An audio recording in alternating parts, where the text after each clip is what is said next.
Hey guys, check out my new store on Etsy called Nina's Nightly Comforts, where you can find everything from men's t-shirts to women's cozy pajama dresses, men's and women's tank tops for those warm nights, throw pillows, a warm and toasty fleece blanket for those cool fall nights that are yet to come, a mug perfect for tea, coffee, or your favorite beverage, and last but not least, a limited supply of specially handcrafted by me dream catchers to capture all of your nightmares that my creepypastas will leave you with. Everything to get you comfortable and in the right mood to listen to your favorite creepypastas. You can find the link posted below in the description and also in my community tab. And if you haven't already, remember to subscribe to keep me in your nightmares.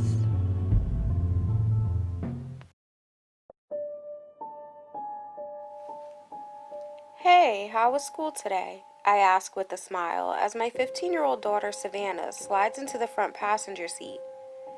Same as always, Mom. Lame. Just like yesterday, and the day before that, and the day before that, and the day before that. Cutting her off, I reply, Okay, I get it. School is boring. You don't have to be such a smartass. If you get it, then why do you ask the same question every single day? Because I'm hoping that for once you might have a different answer. Plus, didn't you have an algebra test today that you've spent the last few nights studying for? Yeah, so what? Well, how'd you do on it? Shrugging her shoulders, she answers, I don't know. I won't get my grade back until Monday, but I think I did pretty good. As we drive through town, heading home, suddenly a delicious smell wafts through the air, making its way into the car because the windows are cracked. It smells like fried chicken, so I know it must be coming from the nearby KFC. Obviously, Savannah notices it too because she asks, What's for dinner tonight? I'm starving. I didn't have anything particular in mind. Do you want to grab something while we're out? Sure. Hey, what about that new Chinese restaurant right around the corner from the house? It's been there a whole month already and we still haven't tried it out yet. Yeah, that sounds good. Hey, why don't you Google their number and then call them and place the order over the phone so that it'll be ready by the time we get there? Okay, she says as she starts scrolling through her phone. After she finds the number, I turn down the radio, quickly tell her what I want, then she calls and places the order. As we're on our way to pick up the food, I turn the radio back up, but then all of a sudden she turns it down again. I glance over at her. Mom, would it be alright if I spent the night at Piper's tomorrow? Just then, I pull up to a red light, so I pause for a second to think about it. Please, Mom, she begs. I don't know, Savannah. Come on, why not? God, I wish you would stop being so overprotective. You never let me do anything I want to do. That's not true. Yes, it is. Piper asks me all of the time if I can come stay the night, and you always say no. We wanted to work on our project this weekend, she says, rolling her eyes. You call it being overprotective, but I call it being careful. You never know who you can trust in this day and age, I think to myself. After thinking about it for another moment, just as the light changes from red to green, I tell her, Sure, I guess you can stay at Piper's, but only if you get all of your homework done before you leave. Deal. Thanks so much, Mom, she says, as a grin spreads across her face. After we stop to pick up our dinner, we head home, and when we arrive, Savannah rushes upstairs to change into her pajamas, and I assume to call Piper and tell her the good news. A moment later, I hear her making her way back downstairs, then she enters the kitchen where I've already started eating. Really? You couldn't wait for me? She questions as she grabs a container of food from the counter and then takes a seat across from me at the dining room table. What? I was hungry, I answer, taking another bite of my lo mein. So, what are you and Piper planning on doing this weekend? Well, we have to work on our chemistry project tomorrow, and then on Sunday, her parents are taking us to the movies. I think they'll probably drop me off at home after that. What movie are you guys going to see? We haven't decided yet, but it's between The New Mutants and Unhinged. What about you? Any plans this weekend? Yup, big ones. You're going to miss so much that you'll wish you had stayed home. Oh yeah, like what? Well, after I drop you off at Piper's tomorrow, I'm going to get my hair done. Then I'm heading to the mall to get a few new pairs of scrubs for work, and after that, maybe I'll go see a movie. By yourself? She asks, cutting me off. Yes, by myself. What's wrong with that? Mom, no one goes to the movies by themselves. Not even really old people. Hey, are you calling me old?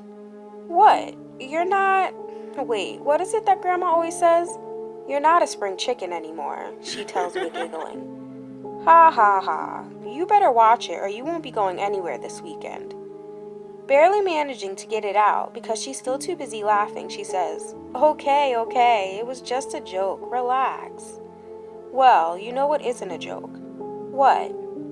Glancing over at the sink full of dirty dishes, I reply, Your chores. So after dinner, get busy. Tonight is your turn to do the dishes, and I want your room clean before you leave tomorrow. Also, make sure you bring your dirty laundry downstairs, and I want to see your homework once you've finished it too. Mom, that's so not fair. Please, I promise that I'll clean my room when I get back on Sunday. Nope, there's no way I'm falling for that one again. That's the same thing you said last weekend when you wanted me to take you shopping. And if I recall correctly, that pile of dishes still sitting on your desk has been there all week.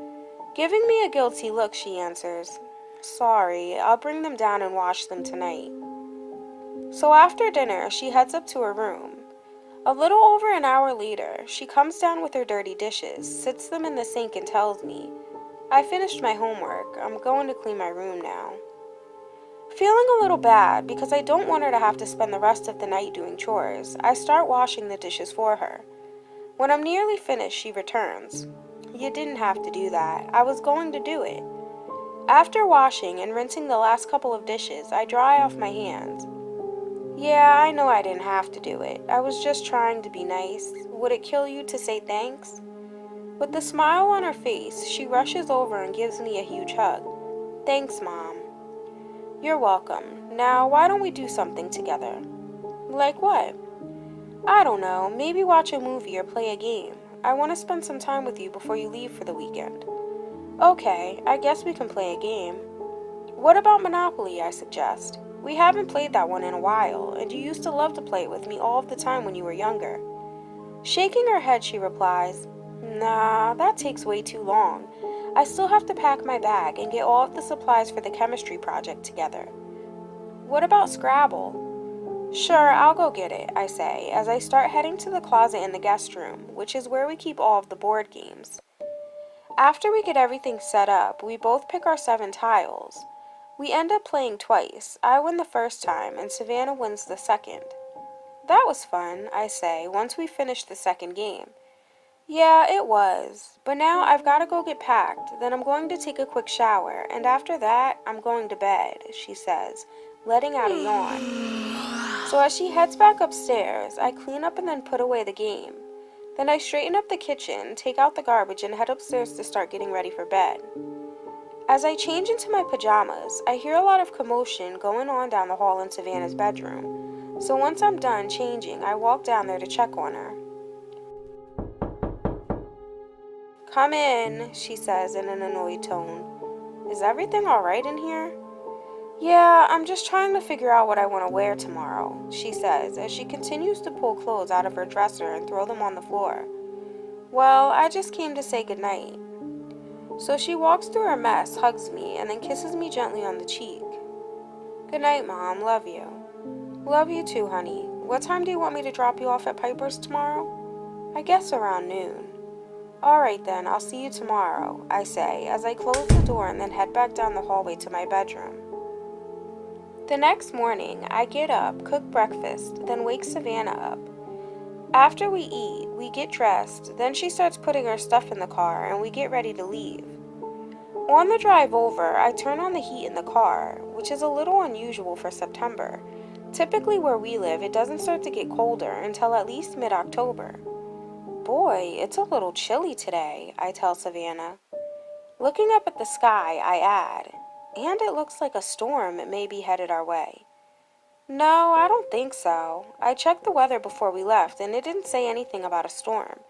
I know there's supposed to be a full moon tonight, but I don't know if it has anything to do with the change in weather. When I pull up to Piper's house, she must have already been waiting for us to arrive, because as soon as she sees my car, she comes busting out the front door. "Took you long enough to get here," she says, as she opens the passenger door and pulls Savannah out. "Hey, Mrs. Helms." "Hello, Piper. How are you?"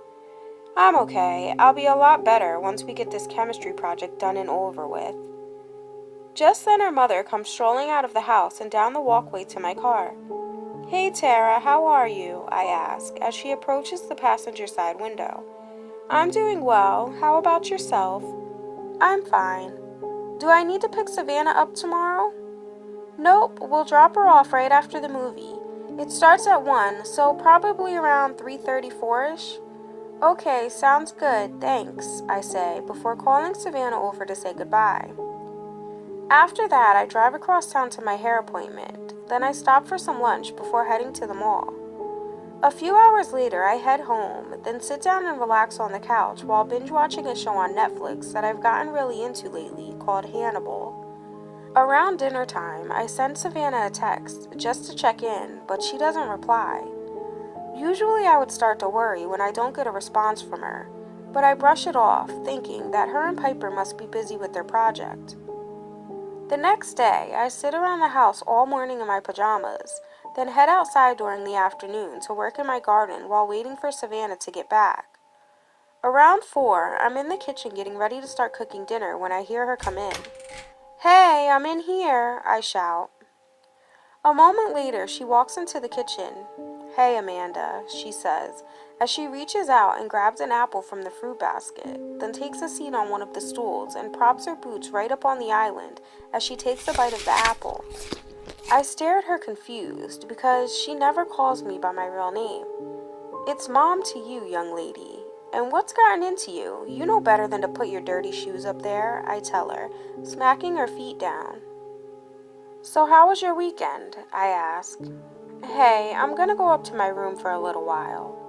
"Okay, I'll call you when dinner's ready." An hour later, I walk to the bottom of the stairs and call for Savannah to tell her that dinner's ready. When I don't get a response, I figure that she must have laid down and fallen asleep. So I go upstairs to check on her.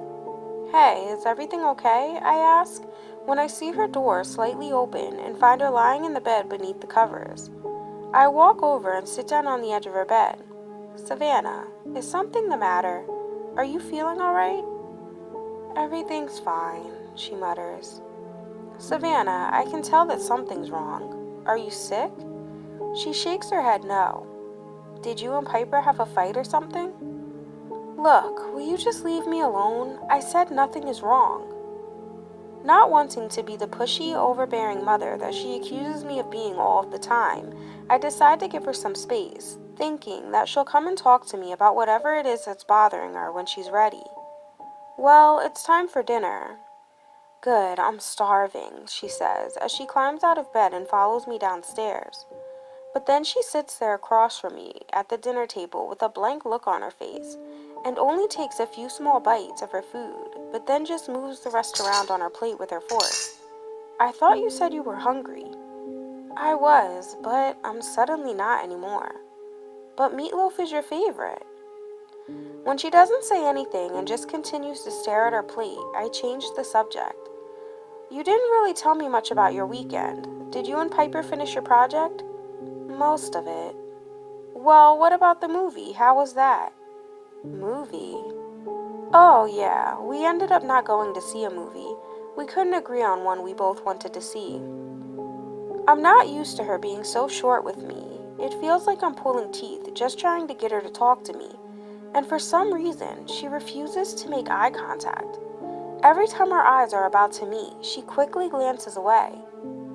After another moment, I sit my fork down and look over at her. "Savannah, will you please tell me what's wrong?" "I already told you, nothing's wrong." "I know that's not true, and if you don't tell me what's going on, I'll have no choice but to call Piper's parents and question them." For some reason, that seems to anger her. The blank expression on her face suddenly changes to one of rage, and then she leaps up out of her chair and shouts, "Why do you always have to be so goddamn annoying? I wish you would just mind your own business. Then she storms out of the kitchen and back upstairs to her bedroom. I sit there stunned because she's never talked to me like that before. I don't know whether to rush upstairs after her and punish her, which is what I feel like doing, or to try and talk to her again. But for some reason, me trying to talk to her just seems to annoy her more than anything. So instead I decide to wait until tomorrow, hoping that by then she'll be out of the pissy mood she's in. But when I wake up the next morning, I find her still lying in bed after her alarm has already gone off. Come on, get up, or you're going to be late for school. She doesn't budge at all. Savannah, I know you hear me talking to you. Let's go. Get up now, I say again, smacking at her feet. Can I stay home today? I don't feel so good, she says, although it's barely audible because she has a pillow covering her head. Are you sick? She sits up, and looking at her, she does appear to be very pale. I don't know what's wrong with me. I didn't sleep well. I was tossing and turning all night long, and I just don't feel good. I thought I heard you up late last night. Yeah, I don't know. All of a sudden, I just started to get really hungry, so I went to get a snack. Well, that's probably because you stormed off without finishing your dinner. Just when I start to think that she seems like her normal self again today, she all of a sudden blurts out, Look, Amanda, if you send me to school today, I'll just go to the nurse's office. Then she'll have to call you, and you'll have to leave work early to come get me. So, can I stay home or not? Realizing that she's still in the same crabby mood as yesterday, and not liking the way that she's talking to me, I reply, Number one, I don't know who in the hell you think you're talking to, young lady. And since when do you call me by my name instead of Mom? And number two, no, you can't stay home. So hurry up and get your ass dressed before you miss the bus. Then I slam the door and storm down the hallway to my bedroom so that I can start getting ready for work. Once I'm finished, I see that Savannah has already left. So I leave for work, but once I get there, I can barely focus. All day, my mind is on Savannah. I just don't understand what has gotten into her. That afternoon, I pick her up from school. The whole car ride home, there's nothing but overwhelming silence between the two of us. And as soon as I park the car, she rushes inside, goes straight upstairs to her room, and slams the door. I start to really worry after a week goes by, and she keeps exhibiting the same odd behavior. She's barely eating, and all she wants to do is stay locked in her room. She keeps calling me by my name instead of Mom, and she's been getting out of bed at all hours of the night, saying that she's getting up to get a snack, but once or twice I actually got out of bed to see what she was doing, and I caught her roaming around the house in the dark. It was like she was sleepwalking, but she was definitely awake. She keeps avoiding me at all costs, and when she is around me, we barely even speak. That's when I finally decide to try and talk to her again about what's been bugging her. After an hour of me sitting around, going over in my head again and again what I want to say to her, finally I head up to her room. Her door is standing wide open, but I still knock and ask if I can come in. Yeah, I guess, she tells me. After taking a seat on her beanbag chair, I say, Savannah, I'm really worried about you. You've been acting different ever since you came back from Piper's a week ago. All I want to know is what happened over there. How many times are you going to ask me that? I already told you nothing happened. So, no one touched you inappropriately or anything like that? Oh my God, Mom, no. Well, what is it then? It's obvious that something happened while you were over there. Ever since you came back, you haven't been yourself. You keep saying that, but did you ever think that maybe you're the one who has changed? You never used to be so annoying, you know. Look, Savannah, I'm getting really tired of you thinking that you can talk to me any way that you want. Just then, I notice her cell phone sitting on her desk, so I get up, walk over, and grab it. What are you doing? Give that back. No, you won't be getting this back until I decide you deserve it. And another thing, since you don't want to talk to me, I'm scheduling you an appointment with a therapist so that way you can talk to someone. You're being ridiculous. And one last thing, I'll be stopping by Piper's house tomorrow morning before I go to work so that I can talk to her parents. I don't know what for. I told you nothing's wrong. Just leave it alone. Without saying another word, I leave and don't see her for the rest of the night. And when I get up the next morning, I hear her in the bathroom getting ready for school, but she manages to sneak out the door while I'm getting dressed. I make sure that I leave early enough so that I'll have time to stop by Piper's house. When I arrive, I see a car in the driveway, so I know that someone must be home. I ring the doorbell, and a moment later, Piper's mother answers and steps out onto the porch, making sure to close the door behind her. "Good morning, Amanda. Is everything all right?" "No, actually, it isn't. I wanted to talk to you." "Okay, what about?" "Ever since Savannah came home from your house last week when she stayed the night, she's been acting different." A look of concern suddenly washes over her face. "Different? What do you mean?" "She just hasn't been herself. At first, I thought that maybe Piper and her had a fight." "No, I don't think so," she says. "Yeah, that's what Savannah said too."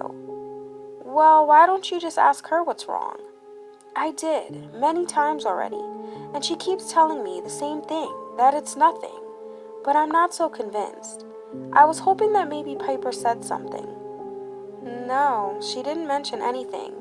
As far as I know, the girls had a great time last weekend. After you dropped her off Saturday, they spent most of the day working on their chemistry project. We went out and got pizza for dinner. The girls spent the rest of the night watching movies. They stayed up pretty late. I remember having to tell them to turn off the TV and go to bed around 2 a.m. because they were still up talking and giggling.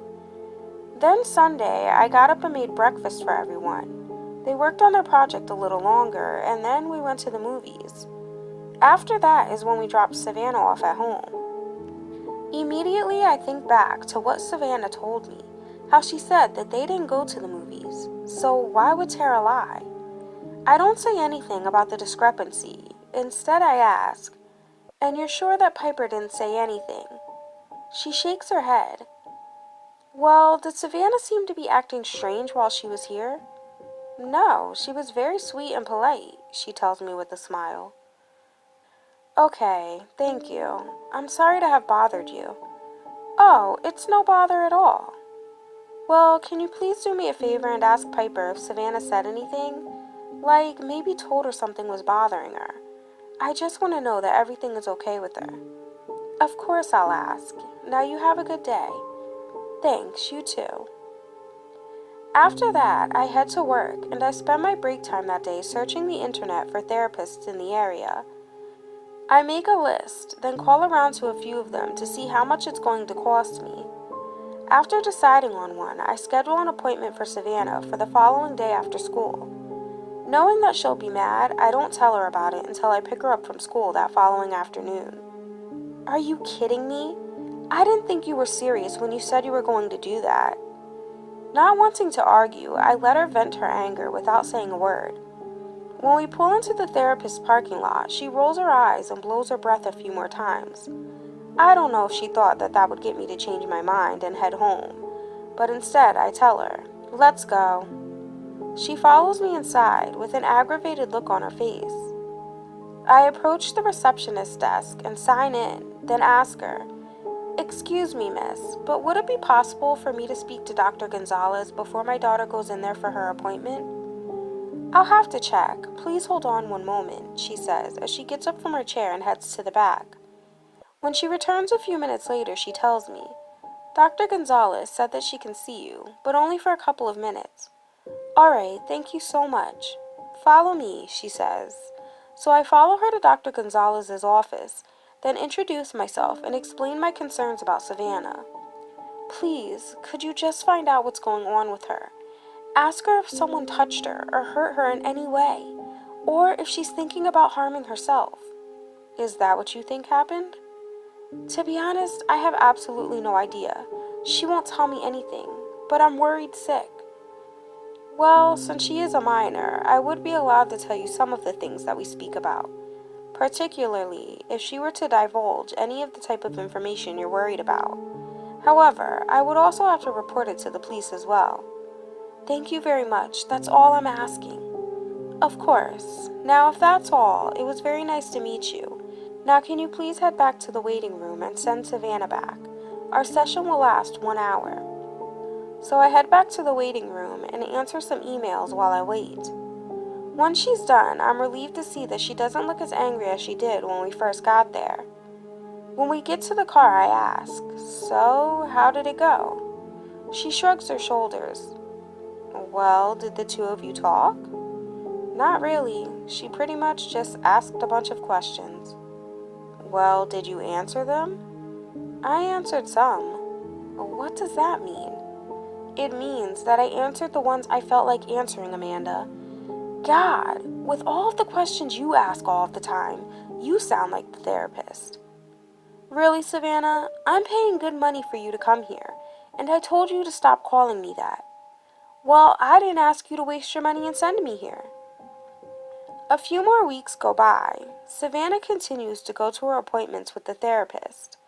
Dr. Gonzalez told me that after the first few, Savannah started to open up a little bit, but I don't know. To me, they still don't really seem to be helping any. One thing I do find quite strange, however, is that Piper's mother keeps calling and stopping by unannounced to check up on Savannah.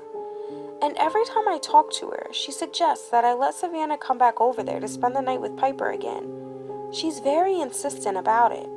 I can tell that she's trying to get her back over there for some reason. And although this is the first time I let Savannah spend the night, she's hung out with Piper and been over to our house plenty of times before, and I've never been concerned about the two of them hanging out. But that's probably because Savannah never came home acting different before. I still haven't found out what happened over there, and why Savannah is acting like she is. And since it seems like she isn't going to tell me anything, I guess I'll just have to go about figuring it out my own way. And I start off by doing some research online. I look up both of Piper's parents, Tara and Michael Belts. I don't find very much information on the mother, just that she's married to Michael Belts. They have one daughter named Piper, and now the family lives here in Klamath Falls, Oregon. So I move on to the father next. After typing in his name, I discover that he was previously married to another woman named Elizabeth Harris. She lives not very far from here, so I decide to pay her a visit. So after running a few errands, I head over to Elizabeth's house. It doesn't take me long to get there because she only lives about 25 minutes away. When I arrive at the address I found online, there's a young woman sitting outside on the front porch. When I get out of my car and start to approach her, she stands and asks, "May I help you?" "Yes, I'm looking for Elizabeth Harris." "I'm Elizabeth." "I'm sorry, but I don't recognize you. Do we know each other?" "No, I'm actually a friend of a woman named Tara Belts. If I'm not mistaken, I believe she's married to your ex-husband, Michael." "Yes, I know Michael. Is everything all right? Did something happen to him?" "Oh, goodness, no, everything's fine." "But why in the world would you think that something had happened to him?" "Well, because of that evil woman he left me for." "I'm sorry, I shouldn't talk about your friend like that." Curious to know what she meant by that, I reply, "Oh, did I say my friend? What I meant to say was that she's just an acquaintance of mine. Our daughters are friends. That's actually why I came here today. I wanted to ask you a few questions if that's all right." Looking a little apprehensive, she asks, "Questions about what exactly?" As I go on to explain how Savannah spent the night over there and then came home acting strange, and that she's been acting that same way ever since, a look of concern washes over her face. "Please, if you know something, you've got to tell me." Looking around suspiciously, she answers, "I've already said too much." But after noticing how clearly upset I am over the situation, she invites me inside and offers me some tea, but I politely decline and question, "So what else can you tell me about Tara and Michael?" She takes a seat on the love seat across from me and answers, "Michael and I met while we were both in high school. He wasn't your average kid. He was what people nowadays call goth. He wore only black all of the time, but I didn't see anything wrong with that. I assumed it must be his favorite color. When I befriended him, he didn't have any other friends.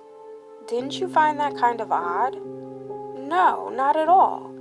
but probably only because I only had one other friend myself. Eventually, we started dating. We graduated high school and I went away to college, but he didn't. But through all of that, we still remained together. In total, we were together for 10 years. We ended up getting married, and things were going well. At least I thought they were. Until she moved to town. You mean Tara? She nods her head. She stole him right out from under my nose. I didn't even know that they still lived around here until just recently when I ran into them. Michael looked and seemed a lot different than I remember. But Tara, she seemed like her old self, sneaky and conniving. You know, she always had a bad reputation, ever since she first came to town all those years ago. What do you mean by that? Her and that cult that she's a part of. Wait a second, did you say a cult? Yes, that's exactly what I said. I always thought that they were just rumors, until I heard that Michael had gotten caught by some campers in the woods. They saw him killing animals. Thinking that he had been out hunting, they stopped and were just about to ask him what game he had caught. But then they realized that he was wearing a long black robe instead of the typical hunting gear. After hearing that, immediately I thought, that's not like Michael. I know he was always a little different and weird at times, but he would never harm an animal. He loved all animals. That's when everyone around town started telling me that he must have joined that cult that Tara is a part of, and they must have forced him to kill those animals for a sacrifice. Oh my goodness, that's terrible. Do you believe it? This happened so many years ago, and at the time, I didn't know what to believe. But after that, I never saw Michael again, until just a few weeks ago. That's why I had thought that they left town. Now, I don't want to scare you, miss, but if they are capable of killing animals, who knows what else they would do? And if I were you, I wouldn't let my daughter anywhere near them ever again.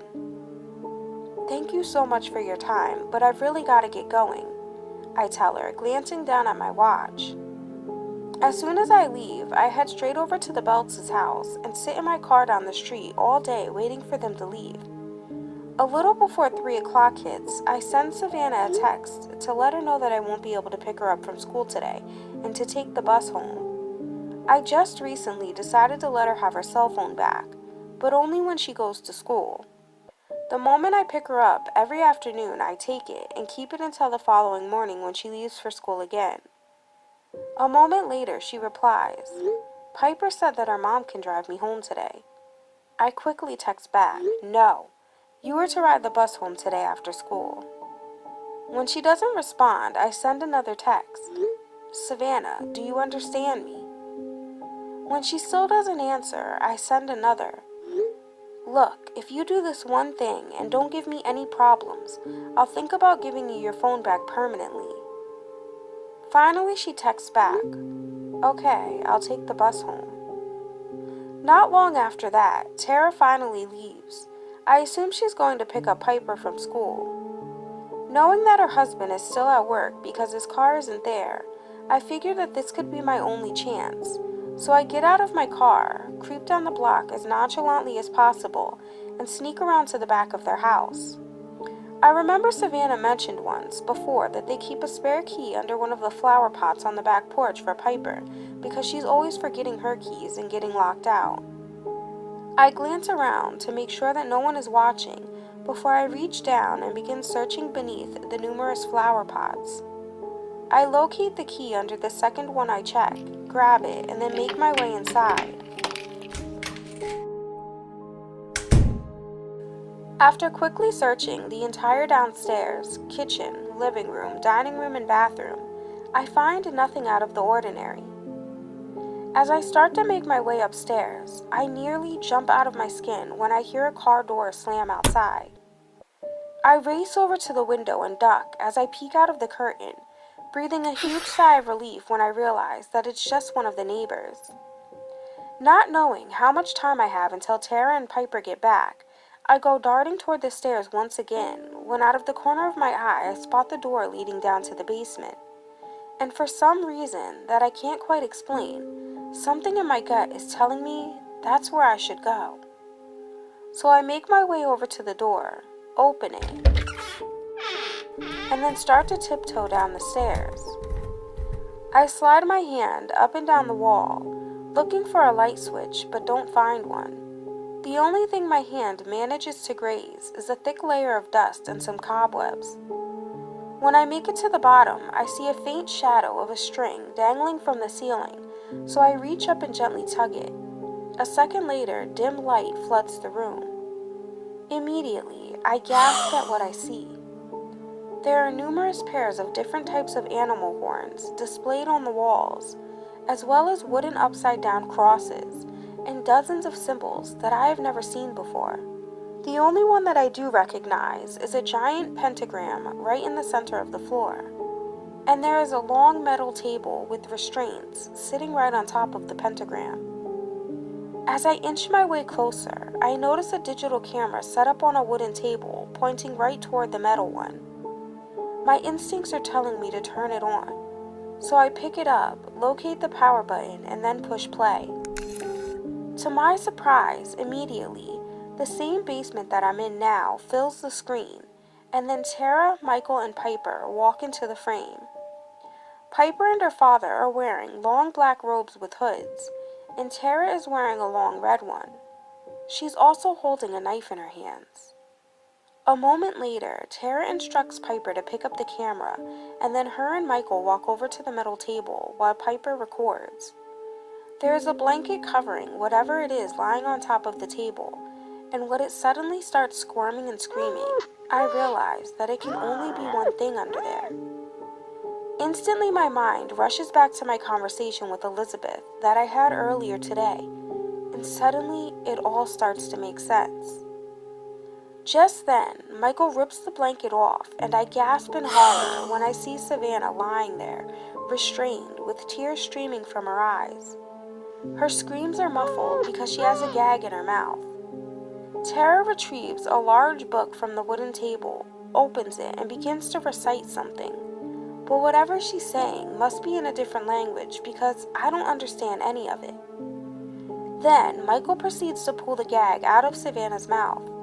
Immediately, she starts screaming at the top of her lungs, and then just as Michael attempts to shove the gag back into her mouth, Tara begins chanting again, and then lifts the knife high into the air, and when she brings it down, she slices Savannah right across her lower abdomen.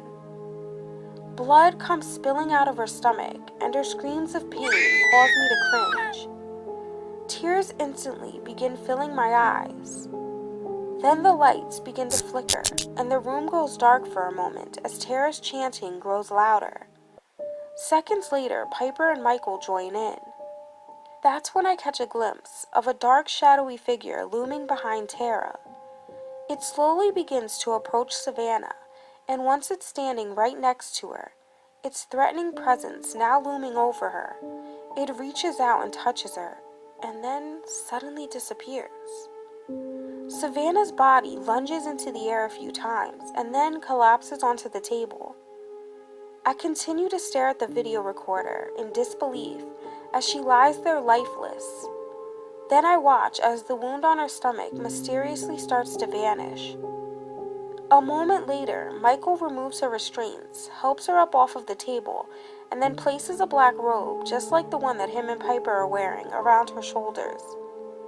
Then, Tara steps forward, embraces her, and says, "It's so good to see you again." Again, I think to myself, what in the hell does that mean? Savannah and Tara begin speaking to each other in that same strange language that she was chanting in before. Now realizing what I just witnessed was these monsters using my daughter as a sacrifice and letting some entity possess her body, I turn off the video recorder, shove it into my bag, and prepare to get the hell out of there and go straight to the police station. But just as I begin to climb the stairs, I notice a door, and curious to see what's behind it, I make my way over to it, but it's locked. And knowing that I don't have time to search for a key or find something else to break the lock, I begin to climb the stairs once again. And just as I do, I hear the front door open and then close, followed by footsteps. I stand there frozen, my left hand gripping the banister tightly, as a million thoughts race through my mind. Even though I'm about to get caught, I don't regret coming here. It was my mission, after all, to find out what happened to my daughter. I just wish that I had been smart enough to bring some kind of a weapon with me. I guess in the back of my mind, I didn't think I'd need one. As I glance around, searching for a place to hide, the basement door suddenly starts to creak open, and as I turn and glance up at the top of the stairs, I'm shocked to see Savannah standing there. Pretending that I don't have any idea what's going on, I ask, "What are you doing here? I told you to take the bus and go straight home after school." She begins to walk down the stairs toward me. I should be asking you the same thing. What are you doing here?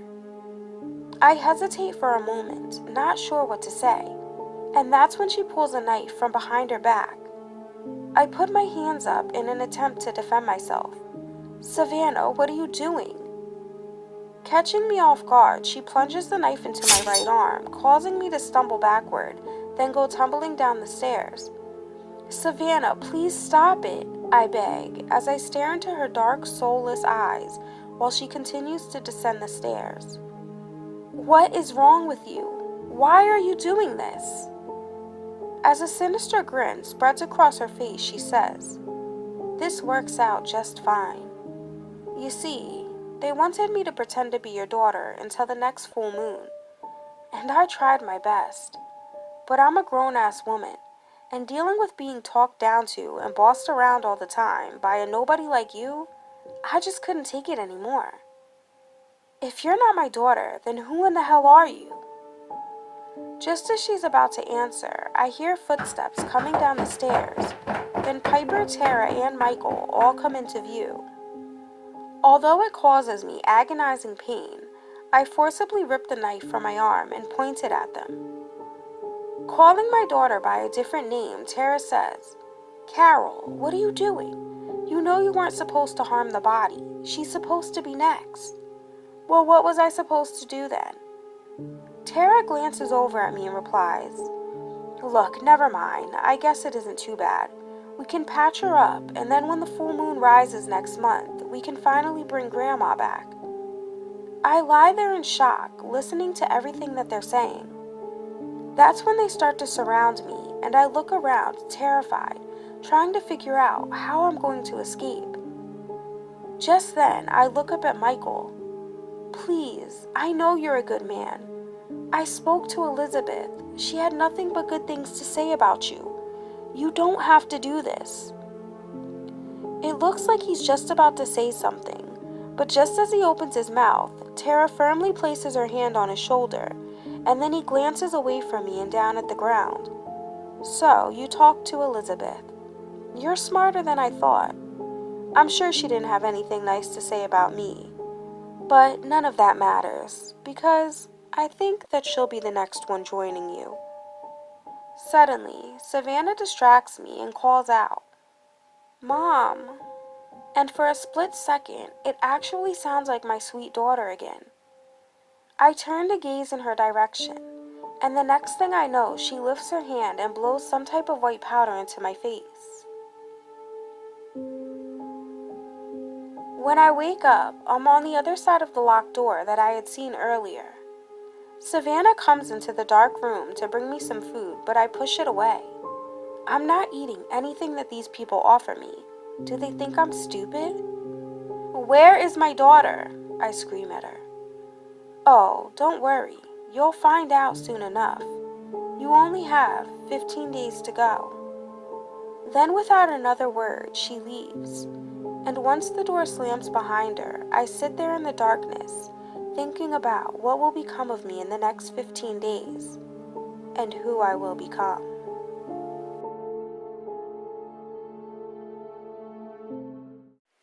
Don't forget to subscribe for new stories weekly. See you next time on Nina's Nightmares. Really? You're supposed to click the like button, not me. Ugh.